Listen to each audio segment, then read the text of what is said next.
네, 여러분 안녕하세요. 마케터가 되기 위해 꼭 알아야 할 필수 마케팅을 강의할 김지수입니다.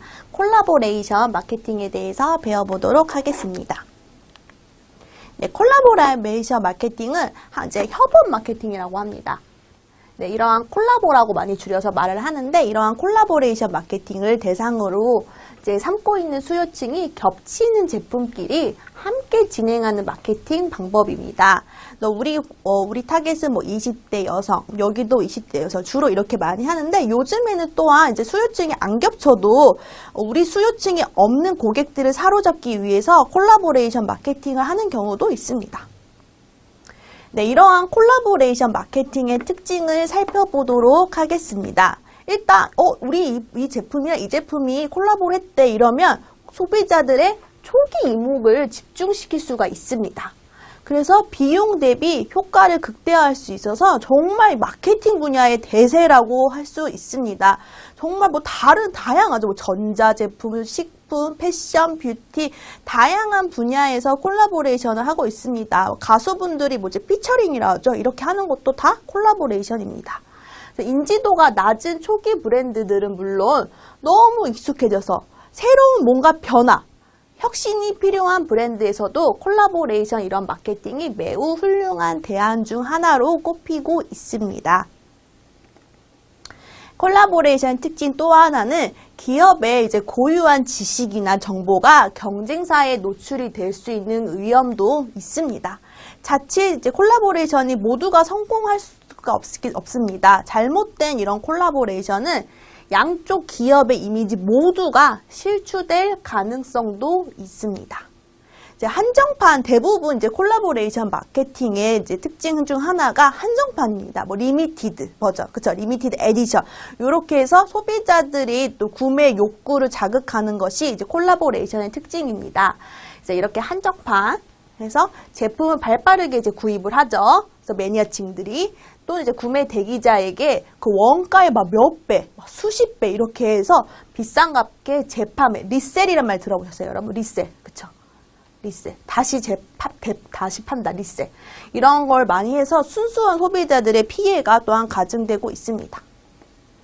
그래서 이러한 브랜드 인지도 상승, 아이덴티티 재정리, 매출 상승 등 이러한 콜라보레이션의 장점이 굉장히 많습니다. 그러니까 많은 업체에서 이렇게 하겠죠? 네. 그래서 이런 콜라보레이션이 굉장히 넘치고 있습니다. 더 이상 콜라보레이션은 새롭고 희귀하고 가지고 싶은 이런 욕구를 자극하는 단어가 아닙니다. 그래서 성공적인 콜라보레이션 마케팅을 하기 위해서 지금부터 더 용의 주도한 브랜드 선정과 타겟을 분석을 해야겠죠? 네. 제품의 기획과 같은 이렇게 아주 기본적인 상황에 더욱 심혈을 기울여야 합니다. 네, 콜라보레이션 마케팅 종류 3가지를 살펴보도록 하겠습니다. 첫 번째는 브랜드와 브랜드끼리의 콜라보레이션입니다. 네, 이러한 브랜드 간 성공적인 콜라보레이션을 하기 위해서는 첫 번째, 타겟층이 공통되어야 합니다. 네, 타겟층이 이렇게 공통되는 경우가 대부분이지만 우리 타겟층에 없는 이제 다른 타겟을 끌어오르기 위해서 타겟층이 다른 경우도 있습니다. 두 번째, 그 타겟층에게 차별화된 즐거움과 경험을 제공해야 됩니다. 당연하죠, 여러분. 그쵸? 차별화되지 않고 즐거운 경험을 주지 못한다면 소비자들에게 외면을 받을 수 있습니다. 네, 대표적인 사례 하나 보도록 하겠습니다. 뷰티 브랜드 VDL이 세계적인 색채 연구소와 색상 회사인 팬톤, 이제 미국의 색채 연구소입니다. 이제 팬톤과 콜라보레이션을 매년 진행을 하고 있습니다. 팬톤에서는 매년 12월에 내년에 이 색깔이 뜰 거야 이런 식으로 이제 제안을 합니다. 그래서 예를 들어서 2020년도에는 클래식 블루, 파란색이 뜰 거다라고 2019년 12월에 제안을 했습니다. 이런 색깔을 제안하면 많은 업체들이 그 색깔과 관련된 제품을 냅니다. 그래서 팬톤이 선창한 올해의 컬러. 이런 것들이 이제 타겟층이 민감하게 반응하는 컬러 트렌드를 효과적으로 반영한 사례입니다. 그래서 이 VDL에서 이 화장품 케이스를 예를 들어서 2020년도면 파란색으로 이렇게 케이스를 합니다. 이렇게 매년. 또한 이제 하나 루이비통이 있습니다. 루이비통은 뭐 이제 회춘에 성공한 명품이라고 여기 일컬었는데 이제 콜라보레이션이 참 잘 된 경우입니다. 루이비통은 100년이 넘는 전통을 가지고 있는 브랜드입니다. 네, 스트릿 브랜드 슈프림과 루이비통이 함께 콜라보를 2017년도에 한 적이 있습니다. 네, 두 번째입니다. 브랜드와 아티스트의 사례입니다. 이제 고객과의 쌍방향 커뮤니케이션이 중시되면서 마케팅 역시 감성을 이제 공유하는 측면이 더욱 강조되고 있습니다. 요즘 또 마케팅 트렌드 중 하나가 감성이죠. 여러분 감성 카페 이런 거 들어보셨죠? 따라서 고객에게 감성적인 브랜드 경험을 제공하면서 브랜드의 이러한 장점을 부각할 수 있는 아티스트 콜라보레이션 마케팅이 매우 효과적인 수단입니다. 뭐 아티스트라는 건 여러분 뭐 가수도 되고 뭐 화가도 되고 다양한 이제 예술 일을 하시는 분을 말합니다. 대표적인 게 나이키가 바로 스타 마케팅을 하고 있습니다. 마이클 조던, 타이거 우즈, 르브론 제임스 등 나이키는 그동안 각 종목의 슈퍼스타 혹은 잠재 가능성이 매우 높은 협업을 통해 대성공을 거두고 있습니다. 또 나이키가 또한 지드래곤이랑 또 했죠. 그쵸? 그래서 막 굉장한 인기랑 거의 노이즈 마케팅 수준으로 뭐 이제 실시간 인기 검색어가 오르고 이렇게 다양한 스타들과 하고 있습니다. 뭐 나이키뿐만 아니라 아디다스는 이제 베컴이랑 종신 계약을 맺고 다양한 이런 스타 마케팅들이 대부분 이제 스포츠 브랜드에서 많이 하고 있습니다. 네, 갤럭시 노트 7에서 방수 기능을 이제 효과적으로 홍보하기 위해서 어떤 걸 했냐면 수중 사진 작가 이제 엘라나 칼리스와 노트 7 수중 사진전 이런 걸 연 적이 있습니다.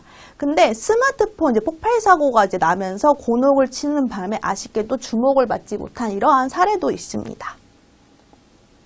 세 번째입니다. 브랜드랑 이제 캐릭터와 이제 콜라보레이션 경우입니다. 이제 캐릭터 시장이 확대되면서 각종 브랜드들은 캐릭터 콜라보레이션 마케팅을 내세우고 있습니다. 인기 캐릭터에 대한 타깃을 소장 욕구와 캐릭터만이 가질 수 있는 좀 이런 귀여움, 깜찍한, 재밌는 펀 요소가 자연스럽게 소비자들의 지갑을 열게 합니다. 많이 하는 게 디즈니, 그쵸? 미키마우스, 그다음에 카카오 프렌즈 이런 것들이 굉장히 많습니다. 실제로 최근에 뭐 화장품, 의류, 식품, 전자제품도 요즘 많이 하더라고요. 그래서 이런 것들을 브랜드 패키지죠. 패키지의 귀여운 캐릭터를 볼 수 있습니다. 그래서 카카오 프렌즈, 라인 프렌즈 이제 이런 것들이 인기 캐릭터와 콜라보레이션을 진행을 하고 있습니다.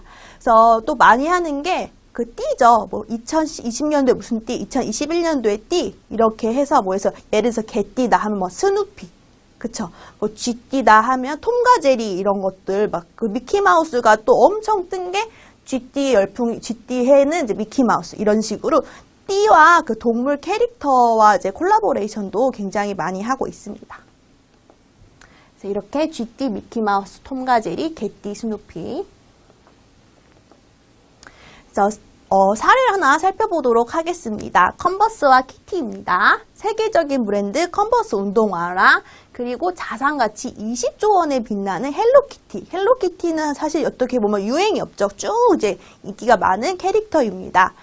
근데 이러한 가장 대중적인 브랜드 둘이 만났습니다. 결과는 어떻게 됐을까요? 생각보다 시작 반응이 미적지근해서 콜라보레이션의 화제를 불러일으키지 못했습니다. 범람하는 이런 이제 캐릭터 콜라보레이션 속에서 눈에 띄는 디자인을 해야지 많은 분들이 이제 이거 살까? 이런 생각을 하는데 소비자들이 이제 피로해진 겁니다.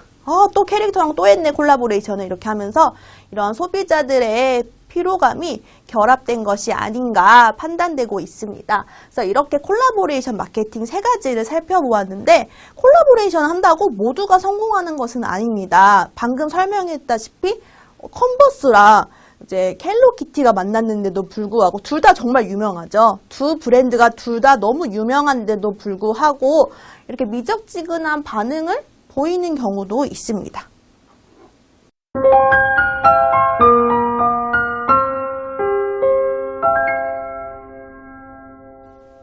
네, 콜라보레이션 마케팅을 몇 가지 키워드로 설명드리도록 하겠습니다. 콜라보레이션은 무엇일까요?